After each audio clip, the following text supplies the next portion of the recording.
ਵਾਹਿਗੁਰੂ ਜੀ ਕਾ ਖਾਲਸਾ ਵਾਹਿਗੁਰੂ ਜੀ ਕੀ ਫਤਿਹ। ਮੈਂ ਤੁਹਾਡੀ ਹੋਸਟ ਅਨੀਲ ਕੌਰ ਤੇ ਮੈਂ ਟੀਵੀ 84 ਦੇ ਸਾਰੇ ਦਰਸ਼ਕਾਂ ਤੇ ਸਰੋਤਿਆਂ ਦਾ ਹਾਰਦਿਕ ਸਵਾਗਤ ਕਰਦੀ ਹਾਂ ਪ੍ਰੋਗਰਾਮ ਸੱਚੋ ਸੱਚ ਵਿੱਚ। ਜਿਹੜੇ ਇਸ ਪ੍ਰੋਗਰਾਮ ਨਾਲ ਦੇਸ਼ਾਂ ਵਿਦੇਸ਼ਾਂ ਤੋਂ ਜੁੜ ਚੁੱਕੇ ਨੇ। ਖਾਲਿਸਤਾਨ ਅਫੇਅਰ ਸੈਂਟਰ ਦੇ ਸੰਚਾਲਕ ਡਾਕਟਰ ਅਮਰਜੀਤ ਸਿੰਘ ਜੀ ਸਟੂਡੀਓ ਵਿੱਚ ਮੇਰੇ ਨਾਲ ਸ਼ਾਮਲ ਨੇ। ਆਉਣਾ ਮਿਲ ਕੇ ਅੱਜ ਦੇ ਅਹਿਮ ਇਸ਼ੂਜ਼ ਪਰ ਗੱਲਬਾਤ ਕਰਦੇ ਹਾਂ। जी डॉक्टर साहब वाहिगुरू जी का खालसा वाहिगुरू जी की फतेह। जी डॉक्टर साहब जी आनू प्रोग्राम सचो सच विच बहुत शुक्रिया जी। डॉक्टर साहब आज 5 फरवरी 2019 24 माघ नानकशाही संमत 550 ਦਾ ਦਿਨ ਹੈ ਤੇ ਡਾਕਟਰ ਸਾਹਿਬ ਪ੍ਰੋਗਰਾਮ ਸ਼ੁਰੂ ਕਰਨ ਤੋਂ ਪਹਿਲਾਂ ਅਸੀਂ ਆਪਣੇ ਦਰਸ਼ਕਾਂ ਤੇ ਸਰੋਤਿਆਂ ਨੂੰ ਹਮੇਸ਼ਾ ਤਰ੍ਹਾਂ ਦੱਸੀਏ ਵਿਊਅਰਸ, ਜੇ ਤੁਸੀਂ ਹੱਕ ਸੱਚ ਇਨਸਾਫ ਤੇ ਪੈਰਾ ਦਿੰਦਾ ਇੱਕੋ ਇੱਕ ਚੈਨਲ ਟੀਵੀ 84 ਨੂੰ ਦੇਖਣਾ ਚਾਹੁੰਦੇ ਹੋ ਤਾਂ ਤੁਸੀਂ ਦੇਖ ਸਕਦੇ ਹੋ Spectrum cable, RCN cable, Bell 5 cable in Canada, roku, Jadoo box, ਸ਼ਾਵਾ, ਫੇਸਬੁੱਕ, ਟੀਵੀ 84 ਦੀ ਐਪ ਰਾਹੀਂ online streaming and IP box ਤੇ ਤੁਸੀਂ ਟੀਵੀ 84 ਨੂੰ ਦੇਖ ਸਕਦੇ ਹੋ। ਵਿਊਅਰਸ, ਅਸੀਂ ਦੱਸਣਾ ਚਾਹੁੰਦੇ ਹਾਂ ਕਿ ਜੋ ਸਾਡੇ ਪ੍ਰੋਗਰਾਮ ਦਾ ਸਮਾਂ ਹੈ ਉਹ 7:30 ਤੋਂ ਲੈ ਕੇ 9 ਵਜੇ ਤੱਕ 1.5 ਘੰਟਾ ਕਰ ਦਿੱਤਾ ਗਿਆ ਹੈ। ਤੁਸੀਂ ਐਵਰੀਡੇ ਮੰਡੇ ਥਰੂ ਫਰਾਈਡੇ ਤੁਸੀਂ ਇਸ ਨੂੰ 7:30 ਤੋਂ ਲੈ ਕੇ 9 ਵਜੇ ਤੱਕ ਦੇਖ ਸਕਦੇ ਹੋ। ਔਰ ਅਸੀਂ ਇਹ ਵੀ ਚਾਹਾਂਗੇ ਕਿ ਤੁਸੀਂ ਟੀਵੀ 84 ਦੇ ਚੈਨਲ ਨੂੰ YouTube ਤੇ ਜਾ ਕੇ ਵੱਧ ਤੋਂ ਵੱਧ ਸਬਸਕ੍ਰਾਈਬ ਵੀ ਕਰੋ।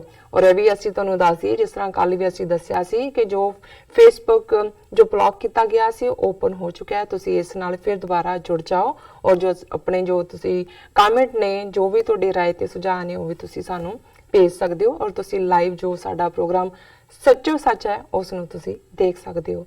Thank you so much. So keep watching TV 84 ਜੀ। ਡਾਕਟਰ ਸਾਹਿਬ, ਪ੍ਰੋਗਰਾਮ ਦੇ ਸ਼ੁਰੂ ਵਿੱਚ ਜਿਸ ਤਰ੍ਹਾਂ ਕਿ ਅੱਜ ਆਪਾਂ ਗੱਲਬਾਤ ਕਰਾਂਗੇ ਕਸ਼ਮੀਰੀ ਡੇ ਦੇ ਉੱਪਰ, ਅਸੀਂ ਤੁਹਾਡੇ ਵਿਚਾਰ ਜਾਣਨਾ ਚਾਹਾਂਗੇ। ਕੀ ਕਹਿਣਾ ਚਾਹੋਗੇ ਜੀ ਡਾਕਟਰ ਸਾਹਿਬ? ਦੇਖੋ, ਅੱਜ 5 ਫਰਵਰੀ ਦਾ ਦਿਨ ਹੈ ਜੀ ਔਰ ਦੁਨੀਆ ਭਰ ਦੇ ਵਿੱਚ ਜਿੱਥੇ ਵੀ ਸਾਡੇ ਕਸ਼ਮੀਰੀ ਭਰਾ ਭੈਣਾਂ ਨੇ ਉਹ ਇਸ ਨੂੰ ਕਸ਼ਮੀਰ ਸੋਲੀਡੈਰਿਟੀ ਡੇ, ਔਰ ਇਸ ਦਾ ਬੜਾ ਸਿੱਧਾ ਜਿਹਾ ਮਤਲਬ ਹੈ ਕਿ ਭਾਰਤੀ ਕਬਜ਼ੇ ਵਾਲੇ ਕਸ਼ਮੀਰ ਦੇ ਵਿੱਚ ਜਿੱਥੇ ਕਿ ਪਿਛਲੇ ਲਗਭਗ 70 ਸਾਲ ਤੋਂ ਕਸ਼ਮੀਰੀ ਭਰਾ ਭੈਣਾਂ ਆਪਣੀ ਆਜ਼ਾਦੀ ਦੇ ਲਈ ਜਿਹੜੇ ਯੂਨਾਈਟਿਡ ਨੇਸ਼ਨ ਸਿਕਿਉਰਿਟੀ ਕੌਂਸਲ ਦੇ ਰੈਜ਼ੋਲੂਸ਼ਨ ਨੇ ਜਿਨ੍ਹਾਂ ਦੇ ਵਿੱਚ ਰਾਈਟ ਆਫ ਸੈਲਫ ਡਿਟਰਮੀਨੇਸ਼ਨ ਜਾਂ ਜਿਹਨੂੰ ਪਲੇਬਸਾਈਟ ਰਾਏਸ਼ੁਮਾਰੀ ਕਿਹਾ ਜਾਂਦਾ ਹੈ, ਉਸ ਦਾ ਹੱਕ ਉਹਨਾਂ ਮਤਿਆਂ ਰਾਹੀਂ ਦਿੱਤਾ ਗਿਆ।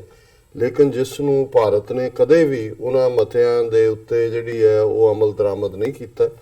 ਇਸ ਦੇ ਉਲਟ ਇਹਨਾਂ 70 ਸਾਲਾਂ ਦੇ ਵਿੱਚ ਲੱਖਾਂ ਕਸ਼ਮੀਰੀ, ਇੱਕ ਅੰਦਾਜ਼ੇ ਮੁਤਾਬਕ 1.5 ਲੱਖ ਤੋਂ ਜ਼ਿਆਦਾ ਕਸ਼ਮੀਰੀ ਮਾਰੇ ਜਾ ਚੁੱਕੇ ਨੇ ਇਹਨਾਂ ਵਰਿਆਂ ਦੇ ਵਿੱਚ। ਔਰ ਅੱਜ ਵੀ 7 ਲੱਖ ਤੋਂ ਜ਼ਿਆਦਾ ਭਾਰਤੀ ਫੌਜ ਉੱਥੇ ਮੌਜੂਦ ਹੈ, ਜਿਹੜੀ ਕਿ ਹਾਈਐਸਟ ਕੰਸੈਂਟਰੇਸ਼ਨ ਹੈ ਆਰਮੀ ਦੀ ਦੁਨੀਆ ਦੇ ਕਿਸੇ ਵੀ ਖਿੱਤੇ ਦੇ ਮੁਕਾਬਲੇ ਦੇ ਵਿੱਚ। ਹਾਲਾਂਕਿ ਜਦੋਂ ਅਸੀਂ ਦੁਨੀਆ ਦੇ ਕਨਫਲਿਕਟ ਜ਼ੋਨ ਦੇਖਦੇ ਹਾਂ ਤੇ ਅਸੀਂ ਦੇਖਦੇ ਹਾਂ ਕਿ ਉਹ ਵੈਸਟ ਬੈਂਕ ਹੋਏ, ਗਾਜ਼ਾ ਹੋਏ, ਕਿਵੇਂ ਇਜ਼ਰਾਈਲੀਆਂ ਨੇ ਫਲਸਤੀਨੀਆਂ ਦਾ ਨੱਕ 'ਚ ਦਮ ਕੀਤਾ ਹੋਇਆ ਜੀ ਔਰ 4 ਚਫੇਰਿਓਂ ਉਹਨਾਂ ਨੂੰ ਘੇਰਿਆ ਹੋਇਆ। ਬਿਲਕੁਲ। ਲੇਕਿਨ ਕਸ਼ਮੀਰ ਦੇ ਵਿੱਚ ਜਿਹੜੀ ਭਾਰਤ ਦੀ ਫੌਜ ਹੈ ਇਨ ਕੰਸੈਂਟਰੇਸ਼ਨ, ਉਹ ਈਵਨ ਇਜ਼ਰਾਈਲ ਦੇ ਨਾਲੋਂ ਵੀ ਕਿਤੇ ਜ਼ਿਆਦਾ ਹੈ। ਔਰ ਇਹ 1990 ਦੇ ਵਿੱਚ ਨਵਾਜ਼ ਸ਼ਰੀਫ, ਜਿਹੜੇ ਖੁਦ ਵੀ ਕਸ਼ਮੀਰੀ ਮੂਲ ਦੇ ਸਨ, ਇਹ ਪ੍ਰਾਈਮ ਮਿਨਿਸਟਰ ਸਨ ਔਰ ਉਸ ਵੇਲੇ ਇਹ ਫੈਸਲਾ ਪਾਕਿਸਤਾਨ ਦੀ ਹਕੂਮਤ ਨੇ ਲਿਆ ਕਿ 5 ਫਰਵਰੀ ਦਾ ਦਿਨ ਜਿਹੜਾ ਹੈ ਇਹ ਦੁਨੀਆ ਭਰ ਦੇ ਵਿੱਚ ਕਸ਼ਮੀਰ ਡੇ ਦੇ ਤੌਰ ਤੇ ਜਿਹੜਾ ਇਸ ਨੂੰ ਮਨਾਇਆ ਜਾਏ। ਪਾਕਿਸਤਾਨ ਦੇ ਵਿੱਚ ਨੈਸ਼ਨਲ ਹੌਲੀਡੇ ਹੁੰਦੀ ਹੈ।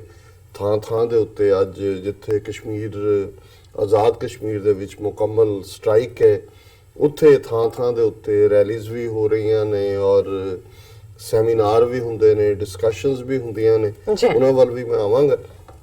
ਲੇਕਿਨ ਜਿਵੇਂ ਅਸੀਂ ਕੱਲ ਦੇ ਇੱਕ ਸੈਗਮੈਂਟ ਜ਼ਿਕਰ ਕੀਤਾ ਸੀ ਕਿ ਇਸ ਦਾ ਇੰਪੈਕਟ, ਕਿਉਂਕਿ ਜਿਹੜੇ ਲੋਕ ਜਿਨ੍ਹਾਂ ਨੂੰ ਬਿਲੀਗਰਡ ਕਹਿੰਦੇ ਨੇ ਜਾਂ ਫਸੇ ਹੁੰਦੇ ਨੇ ਜਾਂ ਘੁਲ ਰਹੇ ਹੁੰਦੇ ਨੇ, ਕਈ ਵਾਰ ਉਹਨਾਂ ਦੇ ਉੱਤੇ ਜਿਹੜਾ ਡੋਮੀਨੇਟਿੰਗ ਐਨੀਮੀ ਹੈ ਔਰ ਜਿਹਦਾ ਨੰਬਰ ਬਹੁਤ ਜ਼ਿਆਦਾ ਹੋਏ, ਤਾਕਤ ਵੱਡੀ ਹੋਏ, ਜਿਨ੍ਹਾਂ ਦਾ ਝੂਠ ਵਿਕਦਾ ਹੋਏ, ਤੇ ਉਹਨਾਂ ਨੂੰ ਵੀ ਕਈ ਵਾਰ ਲੱਗਣ ਲੱਗ ਜਾਂਦਾ ਹੈ ਕਿ ਵੀ ਪਤਾ ਨਹੀਂ ਅਸੀਂ ਜੋ ਕਰ ਰਹੇ ਹਾਂ ਕਦੇ ਅਸੀਂ ਕਾਮਯਾਬ ਹੋਵਾਂਗੇ ਕਿ ਨਹੀਂ। ਬਿਲਕੁਲ। ਲੇਕਿਨ ਇਹ ਜਿਹੜੀ ਮਦਦ ਹੁੰਦੀ ਹੈ, ਜਿਹੜੀ ਇੰਟਰਨੈਸ਼ਨਲੀ ਨਾਲ ਖਲੋਣਾ ਹੁੰਦਾ ਹੈ ਔਰ ਇਕੱਲਾ ਖਲੋਣਾ ਹੀ ਨਹੀਂ ਹੁੰਦਾ, ਅਸੀਂ ਸਮਝਦੇ ਹਾਂ ਕਿ ਦੋਨੋਂ ਹੀ ਕੌਮਾਂ, ਸਿੱਖ ਵੀ ਔਰ ਮੁਸਲਮਾਨ ਵੀ, ਅਸੀਂ ਦੁਆ ਦੇ ਵਿੱਚ, ਅਰਦਾਸ ਦੇ ਵਿੱਚ ਯਕੀਨ ਰੱਖਦੇ ਔਰ ਇਹ ਸਾਡਾ ਯਕੀਨ ਹੈ ਕਿ ਰੱਬ ਦਾ ਤੇ ਅੱਤ ਦਾ ਵੈਰ ਹੁੰਦਾ। ਬਿਲਕੁਲ। ਕਿ ਜਦੋਂ ਜ਼ੁਲਮ ਦੀ ਇੰਤਹਾ ਹੁੰਦੀ ਹੈ ਉਦੋਂ ਫਿਰ ਜਿਹੜੀ ਰੱਬ ਦੀ ਲਾਠੀ ਹੈ, ਭਾਵੇਂ ਕਈ ਵਾਰ ਉਹ ਬੇਆਵਾਜ਼ ਹੁੰਦੀ ਹੈ ਪਰ ਉਹ ਵੱਜਦੀ ਹੈ ਜੀ। ਔਰ ਜ਼ਾਹਰ ਹੈ ਕਿ ਭਾਈ ਉਹ ਇਸ ਕਿਸਮ ਦੇ ਮਾਮਲੇ ਜਿੱਥੇ ਜਿੱਥੇ ਵੀ ਲੋਕ ਜਦੋਂ ਖਲੋ ਕੇ ਕਸ਼ਮੀਰੀ ਭਰਾਵਾਂ ਭੈਣਾਂ ਦੇ ਲਈ ਦੁਆ ਕਰਦੇ ਨੇ, ਅਰਦਾਸ ਕਰਦੇ ਨੇ, ਇਹ ਵੀ ਅੱਲਾ ਦੇ ਦਰਬਾਰ ਦੇ ਵਿੱਚ, ਰੱਬ ਦੀ ਦਰਗਾਹ ਦੇ ਵਿੱਚ ਇੱਕ ਰਜ਼ੋਈ ਹੈ। ਔਰ ਇਹ ਵੀ ਅਲਟੀਮੇਟਲੀ ਜਿਹੜਾ ਹੈ ਉਸ ਫੈਸਲਾਕੁਨ ਘੜੀ ਨੂੰ ਜਿਹਦੇ 'ਚ ਕਿ ਕਸ਼ਮੀਰੀਆਂ ਨੇ ਇਹ ਸਾਬਤ ਕਰ ਦਿੱਤਾ ਆਪਣੀਆਂ ਕੁਰਬਾਨੀਆਂ ਦੇ ਨਾਲ, ਆਪਣੀ ਡਿਟਰਮੀਨੇਸ਼ਨ ਦੇ ਨਾਲ ਕਿ ਸੱਚਮੁੱਚ ਕਦੇ ਅਸੀਂ ਇਹ ਪੰਜਾਬੀ ਦਾ ਕਪਲੇਟ ਆਪਣੇ ਚਾਈਲਡਹੁੱਡ ਡੇਜ਼ ਪੜ੍ਹਦੇ ਹੁੰਦੇ ਸੀ ਕਿ ਆਜ਼ਾਦੀ ਮੁਫਤ ਨਹੀਂ ਮਿਲਦੀ, ਇਹਦਾ ਮੁੱਲ ਤਾਰਨਾ ਪੈਂਦਾ ਹੈ। ਔਰ ਮੈਂ ਸਮਝਦਾ ਹਾਂ ਵੀ ਜਿੰਨਾ ਮੁੱਲ ਕਸ਼ਮੀਰੀਆਂ ਨੇ ਤਾਰਿਆ, ਬਹੁਤ ਘੱਟ ਤਹਿਰੀਕਾਂ ਹੋਣਗੀਆਂ ਜਿਨ੍ਹਾਂ ਨੇ ਇੰਨੇ ਸ਼ਾਰਟ ਟਾਈਮ ਦੇ ਵਿੱਚ, ਇੰਨੀ ਘੱਟ ਗਿਣਤੀ ਹੁੰਦਿਆਂ ਵੀ ਇੰਨੇ ਵੱਡੇ ਦੁਸ਼ਮਣ ਦੇ ਖਿਲਾਫ, ਔਰ ਜਿਸ ਦੇ ਵਿੱਚ ਉਹਨਾਂ ਦਾ ਕੋਈ ਵੀ ਵਰਗ, ਬੱਚੇ ਬੱਚੀਆਂ, ਬਜ਼ੁਰਗ ਮਾਤਾਵਾਂ, ਬਜ਼ੁਰਗ ਪਿਤਾ, ਔਰ ਜਿਹੜੀ ਸਪਿਰਿਟ ਹੈ, ਮੈਨੂੰ ਯਾਦ ਹੈ ਕੁਝ ਅਰਸਾ ਪਹਿਲਾਂ ਅਸੀਂ ਡਿਸਕਸ ਵੀ ਕੀਤਾ ਸੀ ਕਿ ਇੱਕ ਇਹਨਾਂ ਨੇ ਭਾਰਤੀ ਫੌਜ ਨੇ ਔਰ ਉਹਨਾਂ ਦੇ ਲੋਕਲ ਸੁਰੱਖਿਆ ਦਸਤਿਆਂ ਨੇ ਇੱਕ ਟੁਕੜੀ ਬਣਾਈ ਕਿ ਵੀ ਇਹ ਜਿਨ੍ਹਾਂ ਦੇ ਬੱਚੇ ਜਿਹੜੇ ਨੇ ਉਹ ਹਥਿਆਰਬੰਦ ਸੰਘਰਸ਼ ਦੇ ਰਸਤੇ ਤੇ ਨੇ, ਉਹਨਾਂ ਨੂੰ ਜਾ ਕੇ ਉਹ ਪਰਸੂਏਡ ਕਰਨ, ਕਿਉਂਕਿ ਅਲਟੀਮੇਟਲੀ ਹਰ ਇੱਕ ਨੂੰ ਪਤਾ ਹੈ ਵੀ ਜਿਹੜੀ ਮਮਤਾ ਹੈ ਜਾਂ ਇੱਕ ਮੋਹ ਹੈ, ਉਹ ਇੱਕ ਕਮਜ਼ੋਰੀ ਹੈ ਇਨਸਾਨ ਦੀ। ਔਰ ਖਾਸ ਤੌਰ ਤੇ ਜੇ ਸਭ ਤੋਂ ਜ਼ਿਆਦਾ ਕਿਸੇ ਚੀਜ਼ ਦਾ ਮੋਹ ਕਿਸੇ ਦੇ ਅੰਦਰ ਹੁੰਦਾ, ਆਪਣੀ ਮਾਪਿਓ ਦਾ ਹੁੰਦਾ, ਉਹਦੇ ਵਿੱਚ ਵੀ ਮਾਂ ਦਾ ਖਾਸ ਤੌਰ ਤੇ। ਸੋ ਉਹਨਾਂ ਦਾ ਮਕਸਦ ਸੀ ਕਿ ਵੀ ਉਹ ਜਾ ਕੇ ਜਿਨ੍ਹਾਂ ਦੇ ਬੱਚੇ ਘਰ-ਬਾਰ ਛੱਡ ਕੇ ਚਲੇ ਗਏ ਨੇ, ਉਹਨਾਂ ਦੀਆਂ ਮਾਵਾਂ ਦੇ ਉੱਤੇ, ਪਿਤਾਵਾਂ ਦੇ ਉੱਤੇ ਇਹ ਪ੍ਰਵੇਲ ਕਰਨ ਕਿ ਉਹ ਬੱਚਿਆਂ ਨੂੰ ਕਹਿਣ ਕਿ ਵੀ ਇਸ ਰਸਤੇ ਨੂੰ ਛੱਡ ਦੇਣ ਔਰ ਉਹ ਘਰੇ ਆ ਜਾਣ, ਔਰ ਉਹਨਾਂ ਨੂੰ ਰੀਹੈਬਿਲਿਟੇਟ ਕੀਤਾ ਜਾਏਗਾ, ਨੌਕਰੀਆਂ ਦਿੱਤੀਆਂ ਜਾਣਗੀਆਂ, ਆਪਣੀ ਜ਼ਿੰਦਗੀ ਆਮ ਵਾਂਗ ਜਾਂ ਦੂਸਰੇ ਸ਼ਹਿਰੀਆਂ ਵਾਂਗ ਬਿਤਾ ਸਕਦੇ ਨੇ। ਔਰ ਉਹਦੇ 'ਚ ਇੱਕ ਜਿਹੜਾ ਵਾਕਿਆ ਜਿਸ ਦੇ ਵਿੱਚ ਇੱਕ ਬਜ਼ੁਰਗ ਕਸ਼ਮੀਰੀ ਮਾਤਾ ਜਿਹੜੀ ਕਿ ਕਸ਼ਮੀਰੀ ਪਹਿਰਨ ਦੇ ਵਿੱਚ ਆਪਣਾ ਉਹਨਾਂ ਦਾ ਜਿਹੜਾ ਰਵਾਇਤੀ ਪਹਿਰਾਵਾ ਸੀ, ਉਸ ਨੂੰ ਉਹਨੇ ਪੁੱਛਿਆ ਜਾ ਕੇ ਜਿਹੜੀ 2 ਜਾਂ 3 ਬੰਦਿਆਂ ਦੀ ਟੀਮ ਹੈ, ਉਹਨਾਂ ਦੇ ਵਿੱਚ ਇੱਕ ਪੱਗ ਵਾਲਾ ਸਿੱਖ ਵੀ ਸੀ ਕਿ ਵੀ ਕਿੰਨੀ ਦੇਰ ਤੋਂ ਬੱਚਾ ਤੁਹਾਡਾ ਗਿਆ ਹੈ। ਉਹਨੇ ਦੱਸਿਆ 2 ਸਾਲ ਜਾਂ 3 ਸਾਲ। ਉਹਨਾਂ ਨੇ ਕਿਹਾ ਵੀ ਉਹ ਕਦੇ ਵਾਪਸ ਨਹੀਂ ਆਇਆ। ਉਹਨੇ ਕਿਹਾ ਜੀ ਨਹੀਂ, ਤੇ ਤੁਸੀਂ ਉਹ ਚਾਹੁੰਦੇ ਹੋ ਕਿ ਵੀ ਵਾਪਸ ਆਏ ਹੋ? ਉਹ ਕਹਿੰਦਾ ਜੀ ਵੀ ਜਿੱਤ ਕੇ ਆਏ ਜਿਸ ਕੰਮ ਦੇ ਲਈ ਤੁਰਿਆ। ਤੇ ਉਹ ਕਹਿੰਦਾ ਜੀ ਵੀ ਕੋਈ ਐਸਾ ਤਰੀਕਾ ਕਿ ਜਿਹਦੇ ਨਾਲ ਉਸ ਨੂੰ ਉਸ ਰਸਤੇ ਤੋਂ ਤੁਸੀਂ ਵਾਪਸ ਲਿਆ ਸਕੋ। ਤੇ ਉਹ ਉਹਨੂੰ ਕਹਿੰਦੇ ਆ ਕਿ ਵੀ ਪੁੱਤਰ, ਮੈਂ ਤਾਂ ਉਹਨੂੰ ਇਹ ਕਹਿ ਕੇ ਤੁਰਿਆ ਸੀ ਘਰੋਂ ਕਿ ਜੇ ਤੂੰ ਅੱਧ ਵਿਚਾਲਿਓਂ ਆ ਗਿਆ ਤੇ ਫਿਰ ਤੈਨੂੰ ਮੈਂ ਜ਼ਹਿਰ ਦੇ ਕੇ ਮਾਰ ਦਿਆਂਗੀ। ਤੂੰ ਇਸ ਰਸਤੇ ਤੋਂ ਹੁਣ ਜੇ ਰਸਤਾ ਚੁਣੇ ਤੇ ਇਸ ਦੇ ਲਈ ਮੈਂ ਇੱਕ ਸ਼ਹੀਦ ਦੀ ਮਾਂ ਹੋਣਾ ਮੈਨੂੰ ਫਖਰ ਮਹਿਸੂਸ ਕਰਵਾਏਗਾ, ਨਾ ਕਿ ਇੱਕ ਭਗੌੜੇ ਦੀ ਮਾਂ ਹੋਣਾ। ਸੋ ਜ਼ਾਹਰ ਹੈ, ਮੈਂ ਸਮਝਦਾ ਹਾਂ ਵੀ ਜਦੋਂ ਸਪਿਰਿਟ ਇਸ ਲੈਵਲ ਤੱਕ ਹੁੰਦੀ ਹੈ, ਉਹਨਾਂ ਨੂੰ ਠੀਕ ਹੈ, they can kill everybody, carpet to carpet bombing ਕਰ ਰਹੇ ਨੇ, ਸਭ ਕੁਝ ਕਰ ਰਹੇ ਨੇ, ਇਹ ਤਾਂ ਹੋ ਸਕਦਾ ਹੈ। ਔਰ ਇਹੀ ਜਦੋਂ ਮੈਂ ਇਹ ਵਾਕਿਆ ਪੜ੍ਹਿਆ ਤੇ ਮੇਰੇ ਮਨ 'ਚ ਸਰ ਕਪੂਰ ਸਿੰਘ ਜਿਹੜੇ 20ਵੀਂ ਸਦੀ ਦੇ ਮਹਾਨ ਸਿੱਖ ਫਿਲਾਸਫਰ ਹੋਏ ਨੇ, ਜੂਨ 84 ਦਾ ਘੱਲੂਘਾਰਾ ਵਾਪਰਿਆ, ਨਵੰਬਰ 84 ਦੀ ਸਿੱਖ ਨਸਲਕੁਸ਼ੀ ਵਾਪਰੀ, ਔਰ ਇਹ ਸਾਰੇ ਤੋਂ ਬਾਅਦ ਇਹ ਸ਼ਾਇਦ 1986 ਦੇ ਮੁੱਢਲੇ ਦਿਨ ਹੋਣਗੇ ਜਦੋਂ ਕਿ ਅਸੀਂ ਉਹਨਾਂ ਨੂੰ ਮਿਲਣ ਗਏ। ਸਾਡੇ ਨਾਲ 1-2 ਹੋਰ ਵੀ ਹਾਇਰ ਲੈਵਲ ਜਿਹੜੇ ਮੂਵਮੈਂਟ ਨਾਲ ਸੰਬੰਧਿਤ ਸਨ ਸੱਜਣ, ਉਹ ਗਏ ਅਸੀਂ ਜਗਰਾਵਾਂ, ਜਿੱਥੇ ਕਿ 3 ਜਾਮਨ ਨਾਂ ਦੇ ਮੁਕਾਮ ਤੇ ਉਹਨਾਂ ਦੇ ਭਰਾ ਦਾ ਘਰ ਸੀ, ਗੰਗਾ ਸਿੰਘ ਦਾ। ਉਹਨਾਂ ਨੂੰ ਅਸੀਂ ਮਿਲਣ ਗਏ। ਉੱਥੋਂ ਅਸੀਂ ਜਲੰਧਰੋਂ ਡਰਾਈਵ ਕਰਕੇ ਗਏ। ਜਦੋਂ ਤੱਕ ਅਸੀਂ ਪਹੁੰਚੇ ਦੁਪਹਿਰ ਦਾ ਟਾਈਮ ਸੀ। ਉਹ ਬਾਹਰ ਹੀ ਜਿਹੜੇ ਨੇ ਮੰਜੇ ਦੇ ਉੱਤੇ ਬੈਠੇ ਸੀ, ਜਾ ਕੇ ਬੈਠੇ। ਉਹ ਪਹਿਲੀ ਮੁਲਾਕਾਤ ਸੀ। ਉਸ ਤੋਂ ਬਾਅਦ ਉਹਨਾਂ ਦੇ ਚੜ੍ਹਾਈ ਕਰਨ ਤੱਕ 3-4 ਵਾਰ ਮੈਨੂੰ ਮਿਲਣ ਦਾ ਸਬਬ ਹੋਇਆ ਔਰ 3-4 ਘੰਟੇ ਅਸੀਂ ਬੈਠੇ ਰਹੇ। ਔਰ ਉਹਦੇ 'ਚ ਕਿਉਂਕਿ ਉਹ ਥੋੜੇ ਬਿਮਾਰ ਵੀ ਸਨ, ਫਾਲਜ ਦਾ ਸ਼ਿਕਾਰ ਸੀ, ਥੋੜੀ ਪਾਸਟ ਕਰੰਟ ਮੈਮਰੀ ਨਹੀਂ ਸੀ, ਲੇਕਿਨ ਇਹਦੇ ਬਾਵਜੂਦ ਉਸ ਸਮੇਂ 'ਚੋਂ ਲਗਭਗ ਅੱਧਾ ਸਮਾਂ ਤਾਂ ਵਿਰਾਗ ਕਰਦੇ ਰਹੇ, ਅੱਖਾਂ 'ਚੋਂ ਅਥਰੂ ਘੇਰਦੇ ਰਹੇ। ਔਰ ਦੂਸਰਾ ਔਰ ਖਾਸ ਤੌਰ ਤੇ ਉਹਨਾਂ ਨੂੰ ਜਿਹੜਾ ਨਵੰਬਰ 84 ਦੇ ਵਿੱਚ ਭਾਰਤ ਭਰ ਦੇ ਵਿੱਚ ਸਿੱਖਾਂ ਦੀ ਹੋਈ ਨਸਲਕੁਸ਼ੀ ਦੇ ਨਾਲ ਜਿਹੜਾ ਅਪਮਾਨ ਸੀ, ਸਿੱਖ ਬੱਚੀਆਂ ਦੇ ਨਾਲ, ਸਿੱਖ ਮਾਵਾਂ ਭੈਣਾਂ ਦੇ ਨਾਲ ਹੋਏ ਜ਼ਬਰ ਜ਼ਨਾ ਸੀ, ਔਰ ਉਹਦੇ ਚ ਉਹਨਾਂ ਨੇ ਇੱਕ ਗੱਲ ਕਹੀ, ਔਰ ਜਦੋਂ ਮੈਂ ਇਹ ਕਸ਼ਮੀਰੀ ਮਾਂ ਦਾ ਸੁਣਿਆ ਤਾਂ ਇੱਕਦਮ ਸਰ ਕਪੂਰ ਸਿੰਘ ਮੇਰੇ ਮਨ ਦੀਆਂ ਨਜ਼ਰਾਂ ਸਾਹਮਣੇ ਆਏ। ਉਹਨਾਂ ਨੇ ਕਿਹਾ ਕਿ ਵੀ ਜੇ ਕਦੇ ਇਤਿਹਾਸ 'ਚ ਇਹ ਗੱਲ ਆਏ ਕਿ ਸਿੱਖ ਕੌਮ ਨਾਂ ਦੀ ਕੌਮ ਸੀ ਜਿਹੜੀ ਇੱਕ ਧੋਖੇਬਾਜ਼ ਦੁਸ਼ਮਣ ਹਿੰਦੂ ਦੁਸ਼ਮਣ ਦੇ ਕਬਜ਼ੇ 'ਚ ਆ ਗਈ, ਔਰ ਉਸ ਕੌਮ ਦਾ ਹਰ ਬੱਚਾ, ਹਰ ਔਰਤ, ਹਰ ਮਾਂ ਲੜਦੇ ਜਿਹੜੇ ਨੇ ਸਾਰੇ ਹੀ ਮਾਰੇ ਗਏ, ਉਹ ਕੌਮ ਹੀ ਜਿਹੜੀ ਆ ਇਤਿਹਾਸ 'ਚੋਂ ਮਿਟ ਗਈ। ਵੀ ਇਹ ਤਾਂ ਫਖਰ ਵਾਲੀ ਗੱਲ ਹੋਏਗੀ।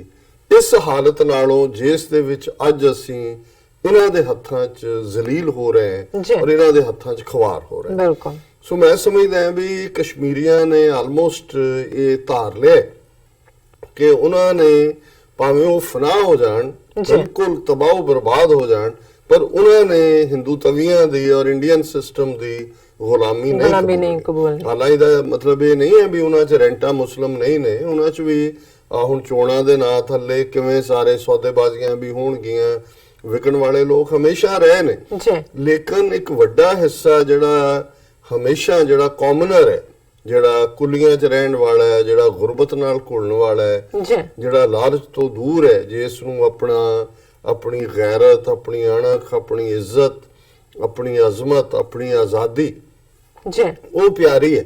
ਸੋ ਜ਼ਾਹਿਰ ਹੈ ਵੀ ਕਸ਼ਮੀਰੀਆਂ ਨੇ ਦੁਨੀਆ ਦੀਆਂ ਫਰੀडम ਸਟਰਗਲਸ ਦੇ ਵਿੱਚ ਇੱਕ ਇਤਿਹਾਸ ਸਿਰਜਿਆ, ਔਰ ਮੈਂ ਸਮਝਦਾ ਜਿਵੇਂ ਸਿੱਖ ਕੌਮ ਅਸੀਂ 18ਵੀਂ ਸਦੀ ਦੇ ਆਪਣੇ ਸ਼ਹੀਦੀਆਂ ਦੇ ਇਤਿਹਾਸ ਦਾ ਫਖਰ ਲੈਂਦੇ ਹਾਂ ਕਿ ਕਿੰਨੀ ਛੋਟੀ ਜਿਹੀ ਕੌਮ ਸੀ, ਕੁਝ ਹਜ਼ਾਰਾਂ ਦੀ ਗਿਣਤੀ 'ਚ, ਜਿਨ੍ਹਾਂ ਦੇ ਕੋਲ ਕੋਈ ਰਹਿਣ ਲਈ ਪੱਕੇ ਘਰ ਨਹੀਂ ਸੀ, ਕੋਈ ਉਹਨਾਂ ਦੇ ਕੋਲ ਧਨ ਦੌਲਤ ਨਹੀਂ ਸੀ, ਘੋੜਿਆਂ ਦੀਆਂ ਕਾਠੀਆਂ ਉਹਨਾਂ ਦੇ ਘਰ ਸੀ, ਲੇਕਿਨ ਉਹਨਾਂ ਦੀ ਇਹ ਡਿਟਰਮੀਨੇਸ਼ਨ ਸੀ ਕਿ ਭਾਈ ਸਾਡੇ ਤੇ ਜ਼ੁਲਮ ਹੋਇਆ, ਸਾਡੇ ਗੁਰੂ ਸਾਹਿਬਾਨ ਸ਼ਹੀਦ ਕੀਤੇ ਨੇ, ਇਨਸਾਫ ਦਾ ਰਾਜ ਨਹੀਂ ਹੈ, ਇਸ ਰਾਜ ਦੇ ਵਿੱਚ ਅਦਲ ਨਹੀਂ ਹੈ, ਔਰ ਅਸੀਂ ਇਸ ਰਾਜ ਦੀ ਸਫ ਵਲੇਟਣੀ ਹੈ। ਇਸ ਰਾਜ ਦੇ ਵਿੱਚ ਸਾਡੇ ਗੁਰੂ ਦੇ 7 ਤੇ 9 ਸਾਲ ਦੇ ਸਾਹਿਬਜ਼ਾਦੇ, 80 ਸਾਲ ਦੀ ਮਾਤਾ ਗੁਜਰੀ, ਉਹਨਾਂ ਨੂੰ ਸ਼ਹੀਦ ਕੀਤਾ ਗਿਆ, ਅਸੀਂ ਇਸ ਰਾਜ ਦੀ ਸਫ ਵਲੇਟਣੀ ਹੈ। ਹੁਣ ਜ਼ਾਹਿਰ ਹੈ ਕਿ ਜਦੋਂ ਅਸੀਂ ਉਸ ਪੀਰੀਅਡ ਦੇ ਵੀ ਆਰਡਸ ਦੇਖਦੇ ਹਾਂ, ਪਾਵਰਫੁਲ ਰਜੀਮ ਦਿੱਲੀ ਦੇ ਅੰਦਰ, ਲਾਹੌਰ ਦੇ ਅੰਦਰ, ਸੂਬਾ ਸਰਹੰਦ, ਫਿਰ ਉਸੇ ਹੀ ਸਦੀ ਦੇ ਵਿੱਚ ਦਰਾ ਖੈਬਰ ਪਾਰ ਦੇ ਹਮਲਾਵਰ ਜਿਹੜੇ ਲਟੇਰੇ, ਉਹ ਨਾਦਰ ਸ਼ਾਹ, ਅਹਿਮਦ ਸ਼ਾਹ ਅਬਦਾਲੀ, ਦੂਸਰੇ ਹੋਏ, ਲੇਕਿਨ ਜਿਹੜੀ ਕੌਮ ਡਿਟਰਮਿਨਡ ਹੁੰਦੀ ਹੈ, ਔਰ ਜ਼ਾਹਿਰ ਹੈ ਇਤਿਹਾਸ ਇਸ ਗੱਲ ਦੀ ਗਵਾਹੀ ਦਿੰਦਾ ਹੈ, ਔਰ 18ਵੀਂ ਸਦੀ ਦਾ ਪੰਜਾਬੀ ਦਾ ਲੋਕ ਸ਼ਾਇਰ ਸਾਈਂ ਬੁੱਲੇ ਸ਼ਾਹ ਜਦੋਂ ਇਹ ਕਹਿੰਦੇ ਕਿ ਭੂਰਿਆਂ ਵਾਲੇ ਰਾਜੇ ਕੀਤੇ, ਮੁਗਲਾਂ ਜ਼ਹਿਰ ਪਿਆਲੇ ਪੀਤੇ, ਜਾਂ ਉਹ ਕਹਿੰਦੇ ਨੇ ਕਿ ਵੀ ਉਲਟੇ ਹੋਰ ਜ਼ਮਾਨੇ ਆਏ, ਹੁਣ ਅਸਾਂ ਭੇਤ ਸਜਣ ਦੇ ਪਾਏ, ਕਾਂ ਲੰਗੜਾਂ ਨੂੰ ਮਾਰਨ ਲੱਗੇ, ਚਿੜੀਆਂ ਬਾਜ਼ ਤੋੜਾਏ, ਕਿ ਵੀ ਇਹ ਹਾਲਾਤ ਬਦਲ ਗਏ ਨੇ ਕਿ ਕਾਂ ਜਿਹੜੇ ਨੇ ਉਹ ਲੱਗਣ ਨੂੰ ਮਾਰ ਰਹੇ ਨੇ, ਚਿੜੀਆਂ ਨੇ ਜਿਹੜੇ ਨੇ ਜ਼ੋਰੇ ਬਾਜ਼ਾਂ ਨੂੰ ਢਾ ਲਿਆ,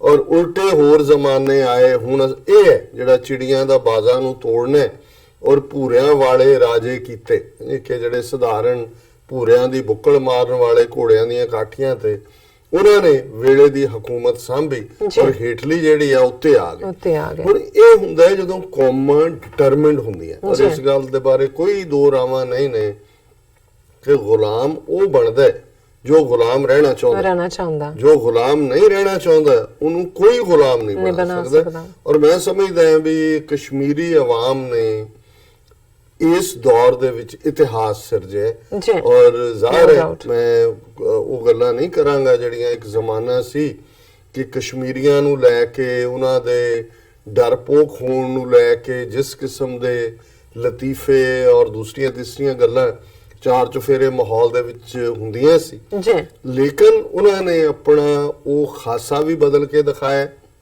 ਔਰ ਇਹ ਵੀ ਨਹੀਂ ਹੈ, ਇੱਕ ਤਾਂ ਹੁੰਦਾ ਹੈ ਕਿ ਜੀ ਫਲਾਂ ਨੇ ਜੀ ਹੁਣ ਜੇ ਕਦੇ ਅਫਗਾਨਿਸਤਾਨ ਦੇ ਹਵਾਲੇ ਨਾਲ ਜਾਂ ਦੂਜੇ ਹੋਏਗਾ ਜੀ, ਆਮ ਲੋਕ ਬੱਚਿਆਂ ਨੂੰ ਭੇਜ ਦਿੰਦੇ ਨੇ ਜੀ, ਮਦਰਸਿਆਂ 'ਚ ਭੇਜ ਦਿੰਦੇ ਨੇ, ਚਲੋ ਖਾਣ ਨੂੰ ਰੋਟੀ ਮਿਲੇਗੀ, ਉਹ ਉਹਨਾਂ ਨੂੰ ਜੰਨਤ ਦਿਖਾ ਦਿੰਦੇ ਨੇ, ਉਹ ਮਰਨ ਲਈ।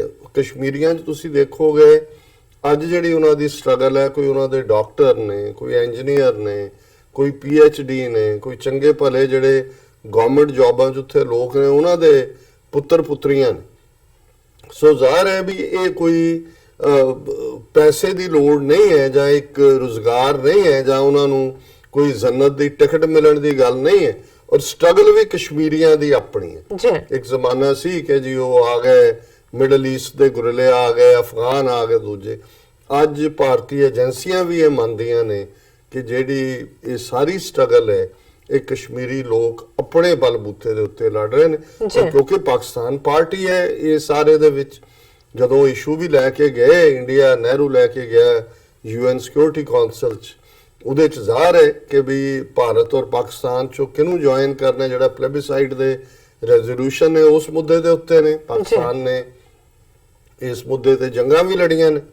ਔਰ ਇਹ ਕੋਈ ਕਹਿਣਾ ਕਿ ਜੀ ਪਾਕਿਸਤਾਨ ਇੰਟਰਫੀਅਰ ਕਰ ਰਿਹਾ ਹੈ, ਜਾਂ ਜਿਹੜੇ ਸ਼ਾਹ ਮਹਿਮੂਦ ਕੁਰੈਸ਼ੀ ਨੇ ਜੇ ਮੀਰਵਾਇਜ਼ ਉਮਰ ਫਾਰੂਕ ਨੂੰ ਫੋਨ ਕਰ ਦਿੱਤਾ ਹੈ, ਜਾਂ ਸੈਯਦ ਅਲੀ ਸ਼ਾਹ ਗਿਲਾਨੀ ਨੂੰ ਕਰ ਦਿੱਤਾ ਤੇ ਚੀਕਾਂ ਮਾਰਨ ਲੱਗ ਗਏ। ਪਾਕਿਸਤਾਨ ਪਾਰਟੀ ਹੈ ਔਰ ਉਹਨਾਂ ਦਾ ਇਹ ਕਹਿਣਾ ਹੈ ਕਿ ਭਾਈ ਉਹ ਪੋਲੀਟੀਕਲ, ਮੋਰਲ, ਐਥੀਕਲ ਹਰ ਕਿਸਮ ਦੀ ਸਪੋਰਟ ਕਰਨਗੇ। ਔਰ ਜਿਵੇਂ ਅਸੀਂ ਕੱਲ ਦੇ ਪ੍ਰੋਗਰਾਮ 'ਚ ਵੀ ਕਿਹਾ ਸੀ ਕਿ ਵੀ ਇੱਕ ਚੰਗੀ ਗੱਲ ਹੈ ਕਿ ਵੀ ਪਾਕਿਸਤਾਨ ਦੀ ਜਿਹੜੀ ਇਮਰਾਨ ਖਾਨ ਉਹਨਾਂ ਦੀ ਹਕੂਮਤ ਹੈ, ਉਹਨਾਂ ਨੇ ਕਸ਼ਮੀਰ ਦੇ ਮੁੱਦੇ ਨੂੰ as a central core issue ਲੈ ਕੇ ਇਸ ਦੇ ਉੱਤੇ ਐਗਰੈਸਿਵ ਸਟੈਂਸ ਰੱਖਿਆ।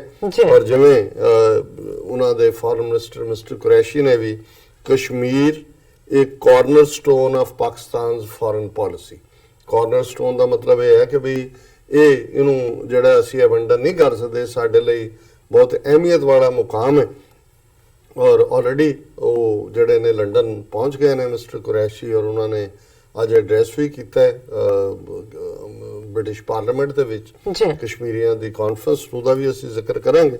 ਪਰ ਇਸ ਤੋਂ ਪਹਿਲਾਂ ਮੈਂ ਦੇਖਦਾ ਕਿ ਵੀ ਜਿਹੜਾ ਸਿੰਪਲਿਸਟਿਕ ਤਰੀਕੇ ਦੇ ਨਾਲ ਸਾਡੇ ਦਰਸ਼ਕਾਂ ਦੇ ਸਮਝ ਗੋਚਰਾ ਕਰਨ ਦੇ ਲਈ ਪਾਕਿਸਤਾਨ ਦੇ ਪ੍ਰੈਜ਼ੀਡੈਂਟ ਆਰਿਫ ਐਲਵੀ, ਜਿਨ੍ਹਾਂ ਨੇ ਜਿਹੜਾ ਅੱਜ ਆਜ਼ਾਦ ਕਸ਼ਮੀਰ ਦੇ ਵਿੱਚ ਲੈਜਿਸਲੇਚਰ ਅਸੈਂਬਲੀ ਦੇ ਸੈਸ਼ਨ ਨੂੰ ਵੀ ਐਡਰੈਸ ਕੀਤਾ, ਫੈਡਰਲ ਕਮੇਟੀ ਦੀ ਜਿਹੜੀ ਹੈ ਕੈਬਨਿਟ ਮੀਟਿੰਗ ਵੀ ਐਡਰੈਸ ਕੀਤੀ। ਉਹਨਾਂ ਨੇ 8 ਮੰਗਾਂ ਜਿਹੜੀਆਂ ਨੇ, ਜਿਹੜੀਆਂ ਬਿਲਕੁਲ ਜੈਨੂਇਨ ਨੇ, ਸਮਝ ਆ ਸਕਣ ਵਾਲੀਆਂ, ਔਰ ਇਹੀ ਜਿਹੜੀਆਂ ਨੇ ਬਾਅਦ ਦੇ ਵਿੱਚ ਮੈਂ ਦੇਖ ਰਿਹਾ ਸੀ ਕਿ ਡਾਊਨ ਦੇ ਵਿੱਚ ਮੋਨੀਟਰਿੰਗ ਡੈਸਕ ਦੇ ਥੱਲੇ ਉਹਨਾਂ ਦਾ ਸ਼ਾਹ ਮਹਿਮੂਦ ਕੁਰੈਸ਼ੀ ਦਾ ਲਿਖਤ ਵੀ ਹੈ, Kashmiris will be masters of their destiny.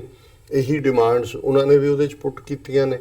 ਔਰ ਜਿਹੜੀ ਲੰਡਨ ਕਾਨਫਰੰਸ ਦੇ ਵਿੱਚ ਉਹਨਾਂ ਦੀ ਪ੍ਰੈਜੈਂਟੇਸ਼ਨ ਹੈ, ਉਸ ਦੇ ਵਿੱਚ ਵੀ ਜਿਹੜਾ ਉਹਨਾਂ ਦਾ ਕਾਰਨਰ ਸਟੋਨ ਹੈ, ਜਿੱਥੇ ਕਸ਼ਮੀਰ ਨੂੰ ਉਹਨਾਂ ਨੇ ਪਾਕਿਸਤਾਨ ਦੀ ਫੋਰਨ ਪਾਲਿਸੀ ਦਾ ਕਾਰਨਰ ਸਟੋਨ ਕਿਹਾ, ਉੱਥੇ ਇਹਨਾਂ ਮੰਗਾਂ ਦੀ ਗੱਲ ਕੀਤੀ ਹੈ। ਪਹਿਲੀ ਇਹ ਹੈ ਕਿ ਫ੍ਰੀ ਆਲ ਪੋਲੀਟੀਕਲ ਪ੍ਰਿਜ਼ਨਰਸ, ਕਿ ਸਾਰੇ ਜਿਹੜੇ ਸਿਆਸੀ ਕੈਦੀ ਨੇ, ਕਿਉਂਕਿ ਉਹ ਕੋਈ ਜਿਹੜੇ ਜੇਲ੍ਹਾਂ ਦੇ ਵਿੱਚ ਡੱਕੇ ਹੋਏ ਨੇ, ਉਹਨਾਂ ਨੂੰ ਇਹ ਦਹਿਸ਼ਤਗਰਦ ਕਹਿਣ, ਉਹਨਾਂ ਨੂੰ ਕ੍ਰਿਮੀਨਲ ਕਹਿਣ, ਦੇਸ਼ ਧਰੋਹੀ ਕਹਿਣ, ਪਰ ਇਹਦੇ 'ਚ ਕੋਈ ਸ਼ੱਕ ਨਹੀਂ ਹੈ ਕਿ ਉਹ ਸਿਆਸੀ ਕੈਦੀ ਨੇ। ਠੀਕ ਐਵੇਂ ਜਿਹੜੇ ਅੱਜ ਭਾਰਤ ਭਰ ਦੀਆਂ ਜੇਲ੍ਹਾਂ 'ਚ ਜਿਹੜੇ ਸਿੱਖ 25-25 ਸਾਲ ਤੋਂ ਵੀ ਜ਼ਿਆਦਾ ਸਮੇਂ ਤੋਂ ਆਪਣੀਆਂ ਜਿਹੜੀਆਂ ਸਜ਼ਾਵਾਂ ਭੋਗ ਚੁੱਕੇ ਨੇ, ਇਹਦੇ ਬਾਵਜੂਦ ਜੇਲ੍ਹਾਂ 'ਚ ਬੰਦ ਨੇ, ਉਹ ਸਿਆਸੀ ਕੈਦੀ ਨੇ।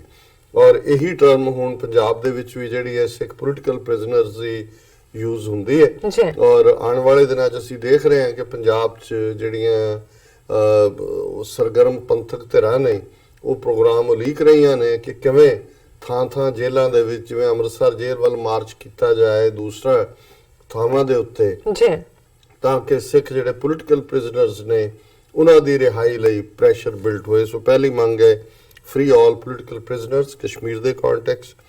ਦੂਸਰਾ ਹੈ ਅਪਹੋਲਡ ਫਰੀडम ਆਫ ਐਕਸਪ੍ਰੈਸ਼ਨ ਇਨ ਕਸ਼ਮੀਰ। ਹੁਣ ਇੱਕ ਪਾਸੇ ਇਹ ਜਦੋਂ ਦੁਨੀਆ ਨੂੰ ਧੋਖਾ ਦਿੰਦੇ ਨੇ ਜੀ, ਅਸੀਂ ਦੁਨੀਆ ਦੀ ਸਭ ਤੋਂ ਵੱਡੀ ਜਮਹੂਰੀਅਤ ਔਰ ਵਿਚਾਰਾਂ ਦੇ, ਖਿਆਲਾਂ ਦੇ ਇਜ਼ਹਾਰ ਦਾ ਹੱਕ, ਪਰ ਹੁੰਦਾ ਇਹ ਹੈ ਕਿ ਵੀ ਇਹ ਈਵਨ UN ਦੀਆਂ ਔਰ ਐਮਨੈਸਟੀ ਔਰ ਦੂਸਰਿਆਂ ਦੀਆਂ ਰਿਪੋਰਟਾਂ ਨੇ, ਸਭ ਤੋਂ ਜ਼ਿਆਦਾ ਵਾਰ ਜੇ ਕਿਸੇ ਦੁਨੀਆ ਦੇ ਖਿੱਤੇ ਦੇ ਵਿੱਚ internet service, mobile service suspend ਹੋਈ ਹੈ ਤੇ ਉਹ ਕਸ਼ਮੀਰ ਹੈ। ਔਰ ਜਦੋਂ ਕੋਈ ਆਂਦਾ ਹੈ, ਹੁਣ ਮੋਦੀ ਉੱਥੇ ਗਿਆ ਸੀ ਔਰ ਉਹਨਾਂ ਨੇ ਸਭ ਬੰਦ ਕੀਤਾ ਹੋਇਆ ਸੀ ਇੰਟਰਨੈਟ ਔਰ ਮੋਬਾਈਲ ਸਰਵਿਸ ਜਿਹੜੀ। ਸੋ ਜ਼ਾਹਰ ਹੈ ਕਿ ਵੀ ਜਿਹੜੇ ਲੋਕ ਉੱਥੇ ਆਪਣੀ ਆਜ਼ਾਦੀ ਦੀ ਗੱਲ ਕਰਦੇ ਨੇ ਪੋਲੀਟੀਕਲੀ ਵੀ, ਹੁਣ ਆ ਬਜ਼ੁਰਗ ਹੈ ਸੈਯਦ ਅਲੀ ਸ਼ਾਹ ਗਿਲਾਨੀ, ਮੇਰੇ ਖਿਆਲ ਹੈ ਸਾਲ ਚੋਂ 10 ਮਹੀਨੇ ਨਜ਼ਰਬੰਦੀ 'ਚ ਹੀ ਹੁੰਦੇ ਨੇ ਜੀ ਔਰ ਉਹਨਾਂ ਨੂੰ ਜਿਹੜਾ ਨਾ ਉਹ ਮਿਲਣ ਗਿਲਣ ਦਿੱਤਾ ਜਾਂਦਾ ਹੈ। ਪਿਛਲੇ ਦਿਨਾਂ 'ਚ ਸਰ ਸਿਮਰਨਜੀਤ ਸਿੰਘ ਮਾਨ ਸ਼੍ਰੋਮਣੀ ਅਕਾਲੀ ਦਲ ਅੰਮ੍ਰਿਤਸਰ ਦੇ ਪ੍ਰਧਾਨ ਗਏ ਕਸ਼ਮੀਰ, ਉਹਨਾਂ ਨੂੰ ਉੱਥੋਂ ਹੀ ਮੋੜ ਦਿੱਤਾ ਗਿਆ, ਮਿਲਣ ਨਹੀਂ ਦਿੱਤਾ ਗਿਆ, ਜਾਣ ਨਹੀਂ ਦਿੱਤਾ ਗਿਆ। ਸੋ ਕਿਸ ਕਿਸਮ ਦੀ ਉੱਥੇ ਜਿਹੜੀ ਹੈ ਉਹ ਖਿਆਲਾਂ ਦੇ ਇਜ਼ਹਾਰ ਦੀ ਆਜ਼ਾਦੀ ਹੈ। ਸੋ ਇਹ ਦੂਸਰੀ ਮੰਗ ਹੈ। ਤੀਸਰਾ, ਬੈਨ ਦਾ use of fire arms against Kashmiri citizens, ਕਿ ਲਾਈਵ ਕਾਰਟਰੇਜ ਔਰ ਲਾਈਵ ਜਿਹੜਾ ਉਹ ਫਾਇਰ ਆਰਮ ਇਸਤੇਮਾਲ ਕਰਦੇ ਨੇ ਕਿ ਭਾਈ ਇਹ ਤੁਸੀਂ ਦੁਸ਼ਮਣਾਂ ਦੇ ਨਾਲ ਵੀ ਨਹੀਂ ਇਹ ਹੁੰਦਾ, ਉਹਦੇ 'ਚ ਵੀ ਜਦੋਂ ਤੁਸੀਂ ਈਵਨ ਐਨਮੀ ਨਾਲ ਐਨਗੇਜ ਹੁੰਦੇ ਹੋ ਉਹਦੇ 'ਚ ਵੀ ਪ੍ਰੋਟੋਕਾਲ ਨੇ। ਪਰ ਇਹ ਜਿਵੇਂ ਪੀਸਫੁਲ ਪ੍ਰੋਟੈਸਟ ਦੇ ਉੱਤੇ ਜਿਹੜਾ ਉਹ ਲਾਈਵ ਐਮੂਨੀਸ਼ਨ ਦਾਗਦੇ ਨੇ, ਇਸ ਦੇ ਉੱਤੇ ਜਿਹੜਾ ਹੋਏ। ਬੈਨ ਦਾ use of pellet guns against Kashmiris, ਇਹ ਵੀ ਸਾਰੀਆਂ ਇੰਟਰਨੈਸ਼ਨਲ ਰਿਪੋਰਟਾਂ ਨੇ ਕਿ ਕਿਵੇਂ ਸੈਂਕੜਿਆਂ ਨਹੀਂ ਹਜ਼ਾਰਾਂ ਦੀ ਗਿਣਤੀ ਦੇ ਵਿੱਚ ਪੈਲਟ ਗਨਸ ਦਾ ਇਹਨਾਂ ਨੇ ਇਸਤੇਮਾਲ ਕੀਤਾ ਹੈ। ਸੈਂਕੜਿਆਂ ਨਬੀਨੇ ਅੰਨੇ ਬਣਾ ਦਿੱਤੇ ਗਏ ਨੇ, ਕਈਆਂ ਦੀਆਂ ਦੋਨਾਂ ਅੱਖਾਂ ਦੀ ਰੋਸ਼ਨੀ ਜਾ ਚੁੱਕੀ ਹੈ ਔਰ ਉਹਨਾਂ 'ਚ 10-10 12-12 ਸਾਲ ਦੇ ਬੱਚੀਆਂ ਤਾਂ ਹੈ ਹੀ ਨੇ। ਈਵਨ ਇੱਕ ਕੇਸ ਜਿਹੜਾ ਅਸੀਂ ਡਿਸਕਸ ਕੀਤਾ ਸੀ ਕਿ ਪੈਲਟ ਗਨ ਦਾ ਫਾਇਰ, ਉਹ ਜਿਹੜੀ ਬੱਚੀ ਇੱਕ ਛੋਟੀ 2 ਮਹੀਨੇ ਕਿ 3 ਮਹੀਨੇ ਦੀ ਆਪਣੇ ਘਰ ਦੇ ਵਿਹੜੇ 'ਚ ਪਾਲਣੇ ਦੇ ਵਿੱਚ ਬੈਠੀ ਹੈ ਪੰਗੂੜੇ ਦੇ ਵਿੱਚ, ਉਸ ਦੀ ਅੱਖ ਦੇ ਵਿੱਚ ਆ ਕੇ ਲੱਗੀ। ਔਰ ਇਹ ਜਿਹੜਾ ਇਸ ਦਾ ਜਿਹੜਾ ਬਿਲਕੁਲ ਮੁਕੰਮਲ ਇਸ ਤੇ ਪਾਬੰਦੀ ਹੋਏ। ਵਿਦਡਰਾ ਡਰੈਕੋਨੀਅਨ ਬਲੈਕ ਲਾਜ਼ ਇਨ ਕਸ਼ਮੀਰ ਦੇ ਵਿੱਚ ਜਿਵੇਂ ਪੰਜਾਬ ਦੇ ਵਿੱਚ ਟਾਡਾ ਪੋਟਾ ਵਰਗੇ ਕਾਨੂੰਨਾਂ ਦੇ ਥੱਲੇ ਕਿਵੇਂ ਹਜ਼ਾਰਾਂ ਸਿੱਖ ਨੌਜਵਾਨ ਨੂੰ ਜਿੱਥੇ ਕੁਛ ਨਾ ਮਿਲੇ ਉੱਥੇ ਨੈਸ਼ਨਲ ਸਿਕਿਉਰਿਟੀ ਐਕਟ ਲਾ ਦਿਓ ਕਿ ਜੀ ਦੇਸ਼ ਦੀ ਸੁਰੱਖਿਆ ਨੂੰ ਖਤਰਾ ਹੈ। ਔਰ ਅੱਜ ਵੀ ਭਾਰਤ ਦੇ ਇਸ ਆਇਨ ਦੇ ਵਿੱਚ ਬ੍ਰਿਟਿਸ਼ ਈਰਾ ਲਾਅ ਜਿਹੜੇ ਸੈਡੀਸ਼ਨ ਲਾਅ ਨੇ, ਜਿਹਦੇ ਥੱਲੇ ਬਿਨਾਂ ਤੁਹਾਨੂੰ ਕਾਰਨ ਦੱਸੇ ਉਹ ਕਹਿ ਸਕਦੇ ਨੇ ਕਿ ਜੀ ਤੁਸੀਂ ਦੇਸ਼ ਦੀ ਸੁਰੱਖਿਆ ਨੂੰ ਖਤਰਾ ਹੋ, ਔਰ ਉਹਨਾਂ ਦਾ ਇਹ ਹੈ ਕਿ ਭਾਈ ਇਹਨਾਂ ਨੂੰ ਜਿਹੜਾ ਖਤਮ ਕਰੋ। Allow Indian occupied Kashmir leaders to travel freely and make their case abroad. ਹੁਣ ਉਹਨਾਂ ਨੂੰ ਬਾਹਰ ਦਾ ਵੀਜ਼ਾ ਵੀ ਨਹੀਂ ਦਿੰਦੇ। ਹੁਣ ਜਿਵੇਂ ਲੰਡਨ ਕਾਨਫਰੰਸ ਹੈ ਜਾਂ ਅੱਜ ਜਿਵੇਂ ਮੈਨੂੰ ਪਤਾ ਲੱਗਾ ਵੀ ਇੱਥੇ ਨਿਊਯਾਰਕ ਦੇ ਪਾਕਿਸਤਾਨੀ ਕੌਂਸੂਲੇਟ 'ਚ ਵੀ ਰੱਖੀ ਹੋਈ ਹੈ ਉਹਨਾਂ ਨੇ ਕਸ਼ਮੀਰ ਡੇ ਦੀ। ਇਹ ਵੱਖਰੀ ਗੱਲ ਹੈ ਵੀ ਉਹਨਾਂ ਨੂੰ ਇਹ ਲੱਗਦਾ ਨਹੀਂ ਕਿ ਵੀ ਉਹ ਸਾਨੂੰ ਵੀ ਇਨਵਾਈਟ ਕਰਨ ਔਰ ਚਲੋ ਅਸੀਂ ਤਾਂ ਕੋਈ ਇਹਨਾਂ ਦੇ ਪਾਕਿਸਤਾਨੀ ਆਫੀਸ਼ੀਅਲਸ ਦੇ ਕਹਿਣ ਦੇ ਉੱਤੇ ਤਾਂ ਨਹੀਂ ਕਰਦੇ। ਸਾਡੇ ਲਈ ਤਾਂ ਹਮੇਸ਼ਾ ਹੀ ਕਸ਼ਮੀਰੀਆਂ ਦੀ ਆਜ਼ਾਦੀ ਜਿਹੜੀ ਹੈ ਉਹ ਇੱਕ ਸਾਡੇ ਲਈ ਵੀ ਕਾਰਨਰ ਸਟੋਨ ਹੈ ਖਾਲਿਸਤਾਨ ਦੀ ਸਟਰਗਲ ਦੇ ਨਾਲ।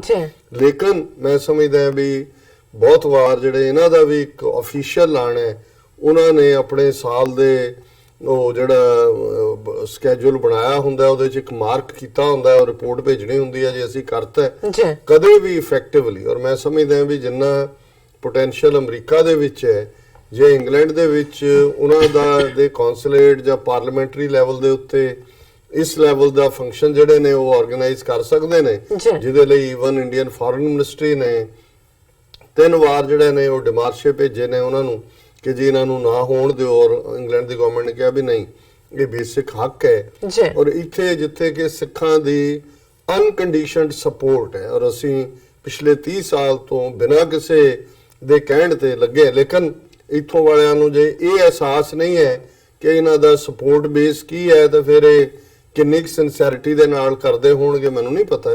ਲੇਕਿਨ ਇਹਦੇ 'ਚ ਕੋਈ ਸ਼ੱਕ ਨਹੀਂ ਹੈ ਕਿ ਕਸ਼ਮੀਰੀ ਲੀਡਰ ਜਿਹੜੇ ਬਾਹਰ ਟਰੈਵਲ ਵੀ ਨਹੀਂ ਕਰ ਸਕਦੇ ਹੈ, ਜੇ ਉਹਨਾਂ ਨੂੰ ਇਹ ਮਿਲੇ ਤੇ ਉਹ ਸ਼ਾਇਦ ਦੱਸ ਸਕਦੇ ਨੇ ਕਿ ਉਹਨਾਂ ਦੇ ਲੋਕਾਂ ਨਾਲ ਕੀ ਵਾਪਰ ਰਿਹਾ। Allow international rights observers into Indian occupied Kashmir to see the situation for themselves. ਜ਼ਾਹਰ ਹੈ ਕਿ ਕੋਈ ਯੂਐਨ ਦੇ ਆਬਜ਼ਰਵਰ ਹੋਣ, ਕੋਈ ਇੰਟਰਨੈਸ਼ਨਲ ਹੋਣ, ਇੰਡੀਆ ਉਹਨਾਂ ਨੂੰ ਬਲੌਕ ਕਰਦਾ ਹੈ। ਪਰ ਉੱਥੇ ਹਾਲਾਤ ਜਿਹੜੇ ਗਰਾਊਂਡ ਦੇ ਉੱਤੇ ਨੇ ਉਹ ਬੜੇ ਬਦਤਰ ਨੇ। ਉਹਨਾਂ ਦੀ ਮੰਗ ਹੈ ਕਿ ਉਹਨਾਂ ਨੂੰ ਅਲਾਉ ਕੀਤਾ ਜਾਏ। Lift restrictions on electronic communications. ਜ਼ਾਹਰ ਹੈ ਕਦੇ ਮੋਬਾਈਲ ਸਰਵਿਸ ਬੰਦ, ਕਦੇ ਦੂਜਾ ਬੰਦ, ਵੀ ਇਹ ਤੁਸੀਂ ਅਲਾਉ ਕਰੋ।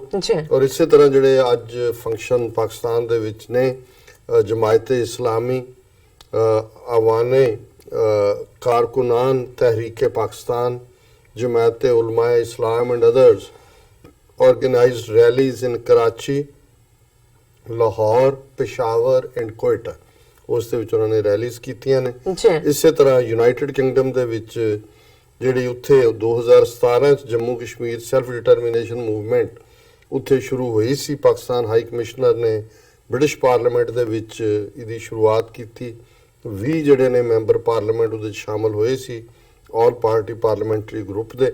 ਔਰ ਇਸ ਵਾਰ ਵੀ ਜਿਹੜਾ ਇਸ ਦੇ ਵਿੱਚ ਕਾਫੀ ਉਤਸ਼ਾਹ ਦੇ ਨਾਲ ਜਿਵੇਂ ਰਿਪੋਰਟਿੰਗ ਆਈ ਹੈ ਉਸ ਦੇ ਵਿੱਚ ਪਾਰਟਿਸਿਪੇਸ਼ਨ ਹੈ। ਈਵਨ ਉਸ ਫੰਕਸ਼ਨ ਦੇ ਵਿੱਚ ਜਿਹੜੇ ਸਿੱਖ ਮੈਂਬਰ ਪਾਰਲੀਮੈਂਟ ਨੇ ਤਨਮਨਜੀਤ ਸਿੰਘ ਢੇਸੀ, ਉਹਨਾਂ ਦੀ ਵੀ ਮੈਂ ਸ਼ਿਰਕਤ ਦੇਖ ਰਿਹਾ ਸੀ। ਇਸ ਤਰ੍ਹਾਂ ਆਸਟ੍ਰੇਲੀਆ ਦੇ ਵਿੱਚ in Australia Kashmir solidarity council Australia chapter organise seminars and picture exhibitions highlighting Kashmir issue.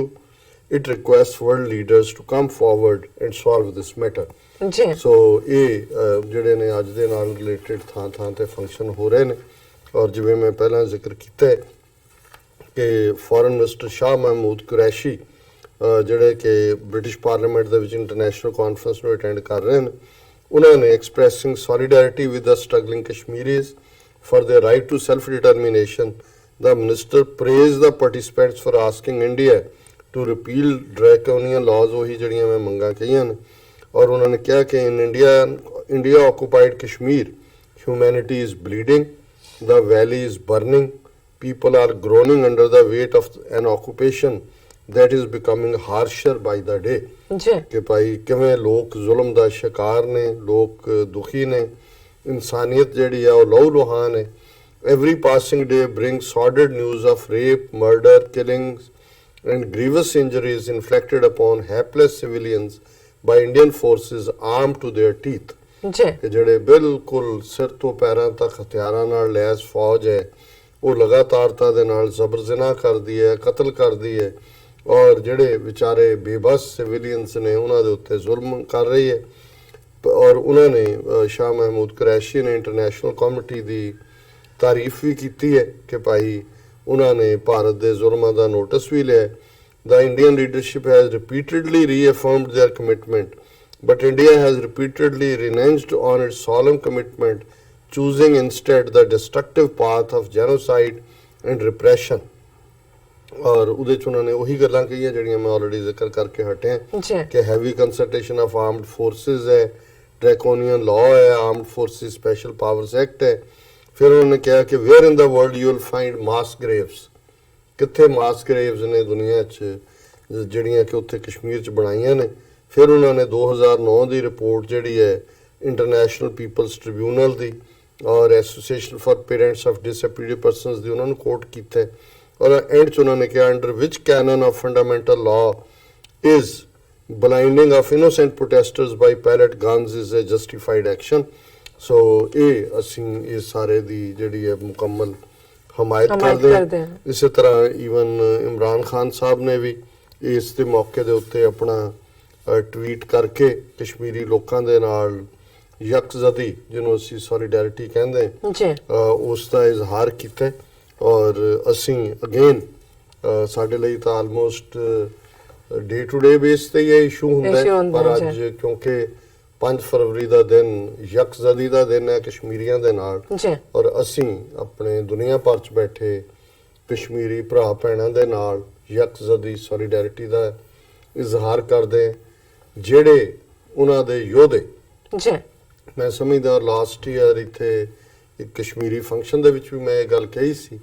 ਮੈਂ ਕਿਹਾ ਜਦੋਂ ਦੁਨੀਆ ਦੇ ਵਿੱਚ ਕੋਈ ਗੱਲ ਘੁਮਾਈ ਜਾਂਦੀ ਹੈ ਫਿਰ ਸਾਰੇ ਹੀ ਉਹ ਮੰਤਰ ਵਾਂਗ ਪੜ੍ਹਨ ਲੱਗ ਜਾਂਦੇ ਨੇ ਜੀ ਪੀਸਫੁਲੀ ਕਿ ਜੇ ਕਸ਼ਮੀਰ ਦੇ ਵਿੱਚ ਯੋਧੇ ਆਪਣਾ ਖੂਨ ਨਾ ਦੇ ਰਹੇ ਹੁੰਦੇ ਜਾਂ ਨਾ ਦੇ ਰਹੇ ਹੋਣ ਤੇ ਇਸ ਸਟਰਗਲ ਦੀ ਗੱਲ ਦੁਨੀਆ 'ਚ ਨਾ ਹੁੰਦੀ।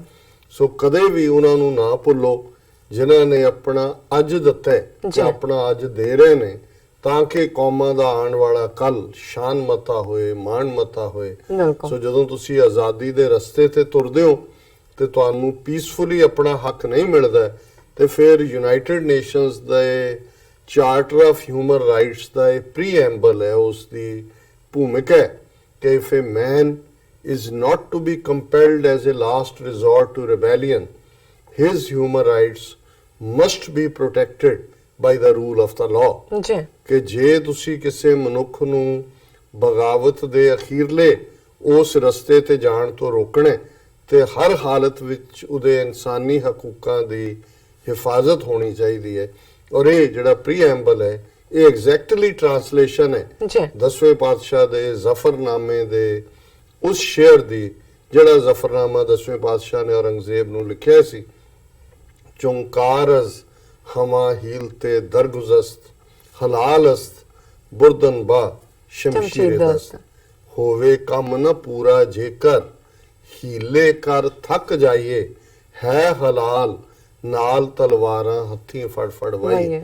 ਕਿ ਭਾਈ ਜਦੋਂ ਇਨਸਾਫ ਲੈਣ ਦੇ ਹੋਰ ਸਾਰੇ ਰਸਤੇ ਬੰਦ ਹੋ ਜਾਣ ਤਾਂ ਫਿਰ ਸ਼ਮਸ਼ੀਰ ਨੂੰ, ਤੇਗ ਨੂੰ, ਤਲਵਾਰ ਨੂੰ ਹੱਥ 'ਚ ਲੈਣਾ ਇਹ ਰੱਬ ਦੇ ਬੰਦਿਆਂ ਦਾ ਕੰਮ ਹੁੰਦਾ ਹੈ। ਸੋ ਅਸੀਂ ਉਹਨਾਂ ਸਾਰੇ ਯੋਧਿਆਂ ਨੂੰ ਵੀ, ਜਿਹੜੇ ਬੀਤੇ ਦੇ ਵੀ ਔਰ ਅੱਜ ਦੇ ਵੀ, ਉਹਨਾਂ ਨੂੰ ਵੀ ਸੈਲੂਟ ਪੇਸ਼ ਕਰਦੇ, ਔਰ ਜਿਹੜੇ ਬਹਾਦਰ ਲੋਕ ਉੱਥੇ ਅੱਜ ਵੀ ਆਜ਼ਾਦੀ ਆਜ਼ਾਦੀ ਆਜ਼ਾਦੀ ਇਹੀ ਕੂਕਦੇ ਨੇ ਕਿ ਭਾਈ ਅਸੀਂ ਅਲਟੀਮੇਟਲੀ ਜਿਹੜਾ ਇਹੀ ਸਾਡਾ ਗੋਲ ਹੈ, ਉਹਨਾਂ ਦੇ ਅੱਗੇ ਵੀ ਸਾਡਾ ਸਿਰ ਝੁਕਦਾ। ਔਰ ਅਲਟੀਮੇਟਲੀ ਮੈਂ ਸਮਝਦਾ ਕਿ ਇੱਕ 19ਵੀਂ ਸਦੀ ਦੇ ਅਖੀਰ 'ਚ ਯਹੂਦੀਆਂ ਦਾ ਇਹ ਸਲੋਗਨ ਸੀ ਕਿ you will it you win it.